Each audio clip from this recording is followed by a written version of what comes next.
In many relationships, love doesn't disappear, but physical intimacy does. There's no closeness, no touch, no feeling of being desired. And when physical needs are ignored, people don't just feel unloved. They start feeling invisible.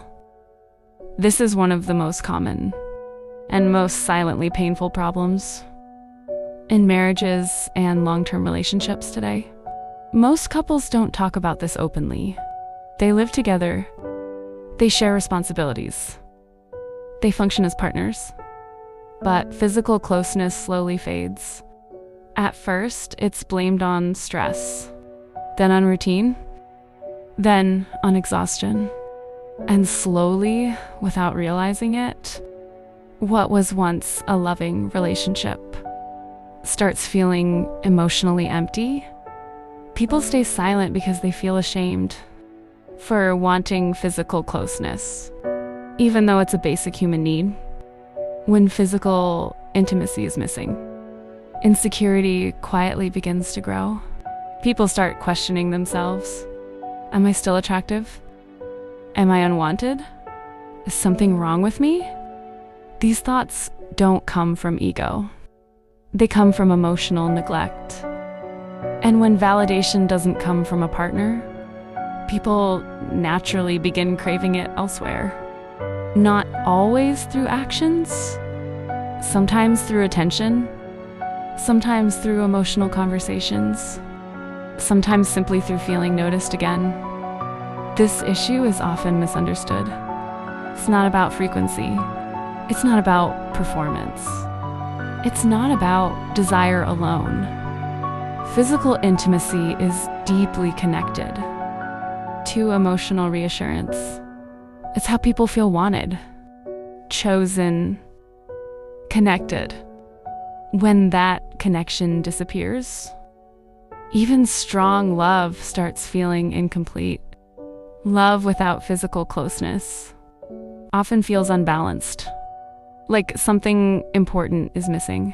Many couples avoid this conversation because it feels uncomfortable. One partner fears rejection, the other fears pressure. So silence replaces honesty. But silence doesn't protect relationships. It slowly damages them. Over time, both partners feel misunderstood.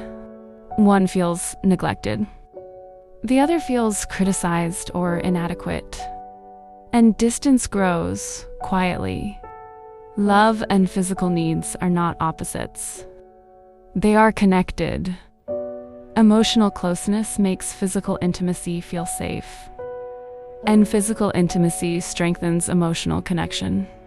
Wanting physical closeness does not make someone needy. It makes them human.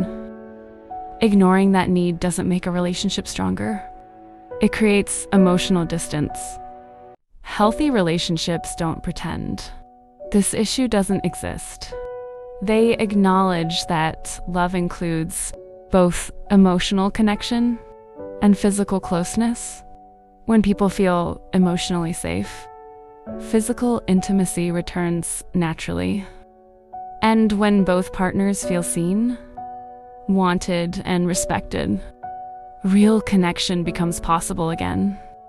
This isn't about blame. It's about understanding. And understanding is where healing begins.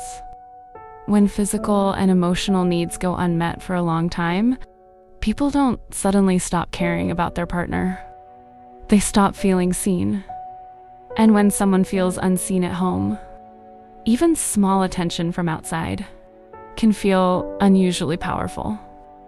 Not because they want to betray their relationship, but because they want to feel valued again. This is how emotional distance quietly turns into emotional risk. Not through intention, but through unmet needs. Many people feel deeply conflicted during this phase. They still love their partner. They still want the relationship to work. But they also feel lonely, insecure, and emotionally starved. So they carry guilt for wanting closeness and shame for feeling dissatisfied. This inner conflict is exhausting. And instead of solving the problem, many people suppress their needs, hoping the feeling will go away on its own. But unmet needs don't disappear. They quietly grow.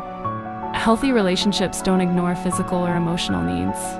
They don't treat intimacy as something optional or something shameful to talk about. They understand that love is not just commitment. It's connection. And connection requires honesty, safety, and vulnerability. When both partners feel emotionally safe enough to acknowledge distance instead of denying it, real healing becomes possible, not through pressure, not through blame, but through understanding. And that's where closeness can begin again.